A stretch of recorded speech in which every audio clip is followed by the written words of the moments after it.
Serok Herema Kurdistanê Mesûd Barzanî di seredana xwe ya Enqerê da bi Serokkomarê Tirkiye Tayyip Erdoğan, bi Serokwezîrê Tirkiye Ahmet Davutoğlu û bi Wezîrê Parastinê İsmet Yılmaz re civiya.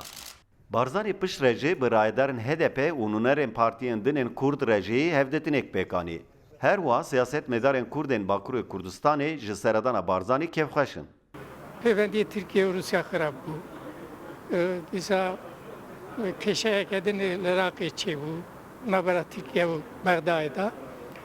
Di rewşeke wisa da birêz Serok Barzanî, Mesûd Barzanî hate Tirkiye.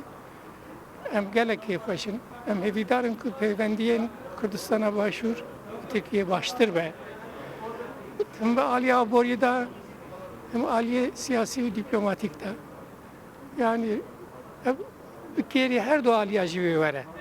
Siyasetmedarên Kurd dibêjin Serok Herema Kurdistanê Mesûd Barzanî daxwaz kiriye ku divê her Kurd ji bo çareseriya kêşeya Kurd hewl bide. O ew jî wisa dibîne ku proseya aşîtî bûye birînekî mezin. Bi taybetî piştî heftê hezîranê û ew tesawî mezin ew e ku dijayetî mabênî milletî Türk û Kurd çêbe û ew jî birînekî mezin e û problemekî mezin e û ew jî gelek sevî meselê de tesawî jê heye. Bo wî yekî ew û me hemûyan bi hev re pêwîst e hewl bidin ku meseleyê Kurd bi avakî aşîtiyane hel be. Her wiha siyasetmedarên Bakurê Kurdistanê ji hebûna alaya Kurdistanê ya di pêşwazî û hevdîtinên fermî de jî dilşad in. Serokê Herêmê Kurdistanê birêz Mesûd Barzanî xeyr hat ser çava hat. Hatina wî bona Kurdistanê, firahiya Kurdistanê, çarpaşçayê Kurdistanê pir mühim e. Yek jî tişkî daha mühim hebû.